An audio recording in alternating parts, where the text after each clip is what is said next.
Hello everyone and welcome back to this amazing channel once again. I am super excited to share this recipe with all of us. Like before I made this, I had to check online if I could see any recipe relating to this, but I couldn't find. Then I had to create it myself as usual.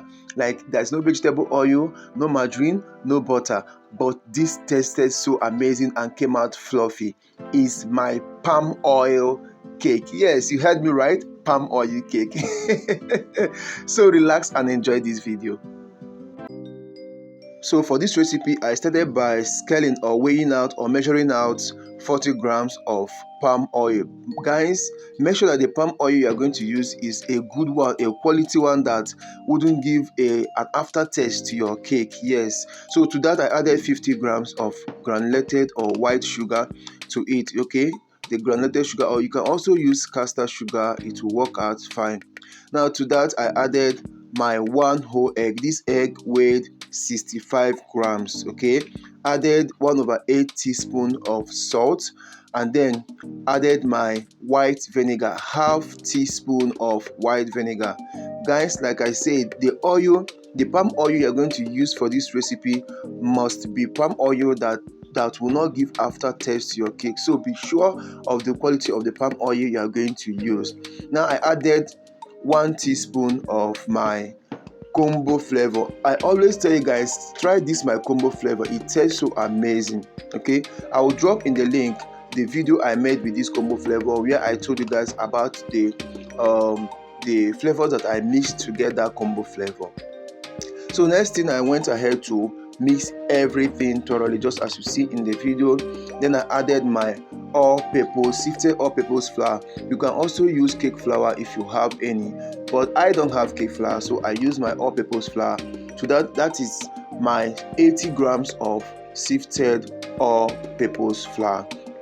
So like if you also want to use your electric mixer, you can use that for this recipe, but here I'm using my hand whisk, and I make sure that I whisk everything till the flour is thoroughly mixed in the batter. Then to that I added my 40 grams of liquid milk. Okay, 40 grams of liquid milk. I went ahead and mixed everything together so that I will loosen this my batter and give it a good consistency.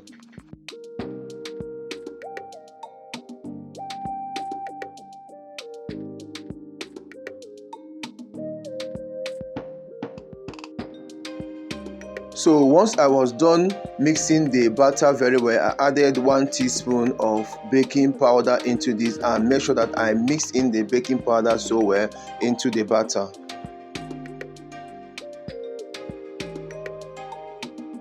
Once I was done mixing my batter, I set it aside, then went ahead and greased my baking pan. Yeah guys, I was supposed to put a baking paper at the base of this pan, but I found that my baking paper has finished, so I had to use one of my cupcake tins to place at the base of the pan. Then I transferred the whole batter into my 4 inches pan, and then I had to bake this in my preheated oven at 150 degrees for 50 minutes. Yes, for 50 minutes, and the cake came out so well. A skewer inserted into the cake must come out clean.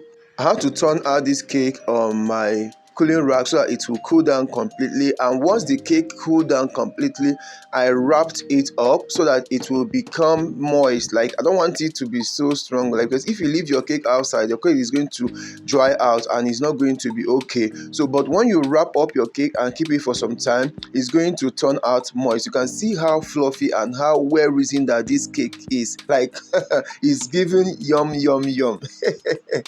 So now the cake has stayed for some hours and I was ready to slice and enjoy this cake. Like this cake tasted so good. You guys need to try this cake.